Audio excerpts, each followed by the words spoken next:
Hi dear student, in this short video I'm going to teach you how to read and pass a business environment final exam. No need to stress, that's just stick around till the end. So basically, as a student, the first thing you should do is get the course outline, the full course coverage. You have to know all the topics. And one more thing, you have to be up to date with current affairs, especially the business aspect, the political aspect, as well as the political environment. So you should be able to apply what you have learned in business environment into real life situations. That way you'll be well and good. So the course outline is as follows: the business environment, which is just simply the aggregate environment in which a business operates. So you should know this table that I've put to my right hand side. Very important before you even start studying the course. So you've got the internal environment, the external environment, which is divided into two. There's the micro environment and the macro environment. You really have to know the distinction between the two. So the internal environment has mostly a lot of internal elements, but the most important ones are the culture, how things are done in the company, the way of life in the company, employees, and the board of directors. So employees always want a good packages or wages, salaries, and whatnot. So you as a company, you have to make sure that they know what they're doing. You have to give them job descriptions, such things. And then board of directors, these are the owners of the company. Yeah, I won't go further into this one. And then the external environment is divided into the micro and the macro. The micro is also called the task environment or the operating environment. This is where the business happens. So under this one, you've got the suppliers, the clients, competitors, regulators, and then the macro environment. These are simply the PESTEL elements: the political environment, economic environment, social environment, technology, ecology, like natural environment, and the technology, and the legal environment, I beg your pardon.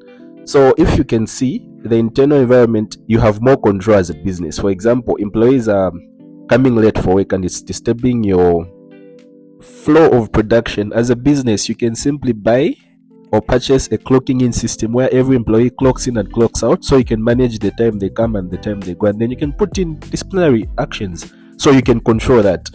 But the external environment, you can't control the prices the suppliers set for their goods. You can't control how your competitors behave in the market, so you have limited control of that. If they reduce the prices, you can also reduce, but it's not always guaranteed that you're always going to reduce, so it's limited control. And then in the macro environment, you have no control over the environment. You just have to simply follow the legal framework and the rules and regulations set by the government. For example, in the legal environment, every employer is mandated to remit NAPSA payments and also pay tax and also NIMA payments. Those are rules that have to be followed no matter what you engage in or what you trade in. You just have to follow those rules. So you have no control, it's non-negotiable. So if you don't follow those rules, you become non-compliant, and if you're non-compliant, there are always penalties. Okay, so once you study this table I've shown you of the internal and the external environment, you're good to go. Other topics include analysis tools, the SWOT analysis, the PESTEL, the Potters. So the SWOT analysis simply deals with the internal strengths and weaknesses of an organization, external opportunities and threats.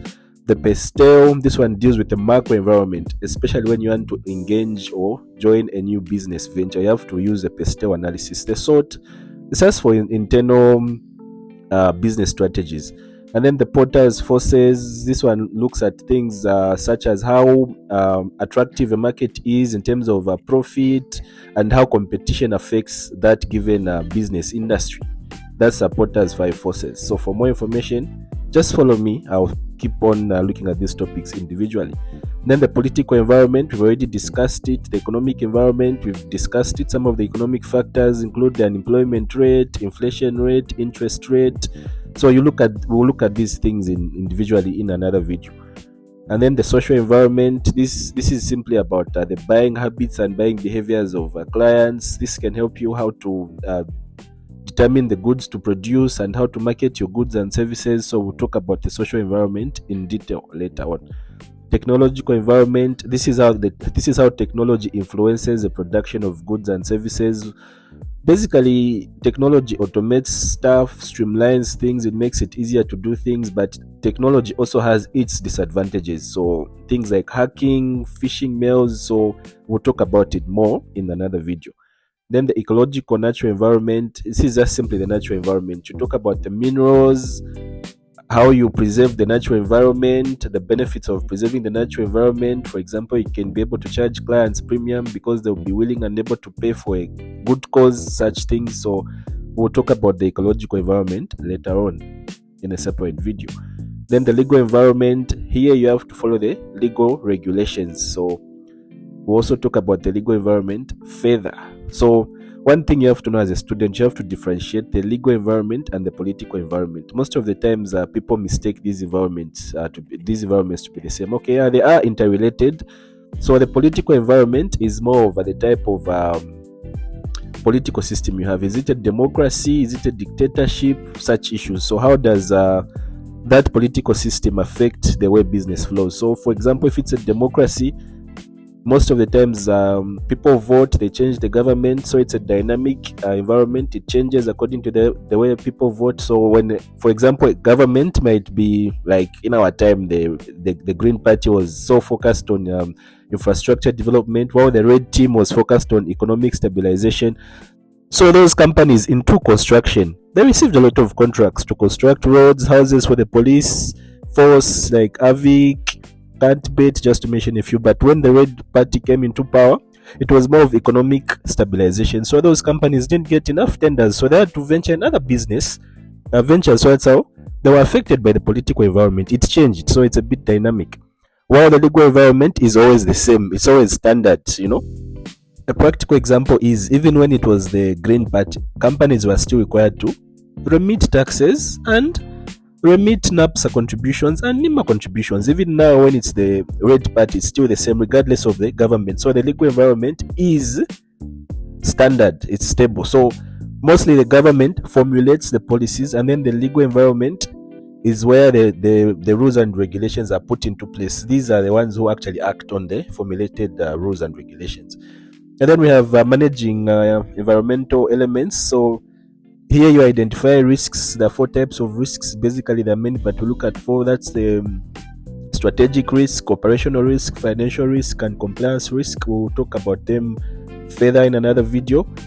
So managing risks, there are 3 ways basically. 1, you adapt to the environment, like the way those construction companies adapted and changed their business. And then there's 2, favorable influence. You take advantage of the favorable things in the business environment, both in the internal and the external environment. And then there's a shifting domains, where you just change your line of production, or you change your line of business, or you shift from one location to another. We'll talk about this in another video. And then we also, topic number 10 is society and multinational corporation. So most students mistake this for a public limited company. No, it's not a public limited company. It's different. Here you talk about companies that are based in a host country and a different country. For example, don't even go further. Look at ShopRite, Pick and Pay. These are multinational companies. So there are 3 models. There's a central model, regional model, and multinational model. So the acronym for the types of multinational companies is CRM. So why would they want to be central? You look at companies like Apple, they want to standardize their product. Then why do they want to be regional? Because people want different products in different regions. And then why multinational model? Like here now, the host country gives the other branch in another country more power to be more independent. So we'll talk about this further. So you look at the advantages of a multinational company to the host country. So these are things like they create employment easily, they improve the standard of living. Then you also look at the disadvantages. So yeah, such issues. You also look at the reason why a company would want to be a multinational company. And you also look at the challenges the company faces as a multinational company. We'll talk about this in another video. And then there are ethics, business ethics. So what are ethics? It's simply doing the right thing at the right time.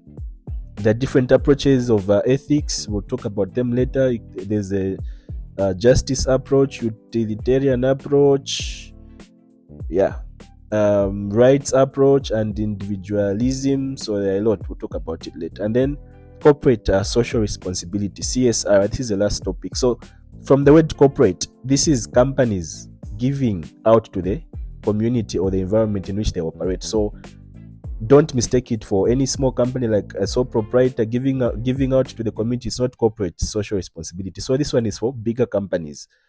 Yeah, so we'll talk about CSR further in another video, but you can look at the advantages and disadvantages of CSR. Why should companies engage in CSR, and what are the disadvantages of CSR, and what approaches can companies use to conduct CSR? So the advantages can include they don't want to be regulated by the government. So if you're doing things right, you're giving out to the community, you won't be penalized. And it's just fair that you do it because you make your environment which you're operating in sustainable. And then some of the disadvantages include it eats into the profit, and managers are not politicians. They don't know the full needs of the people.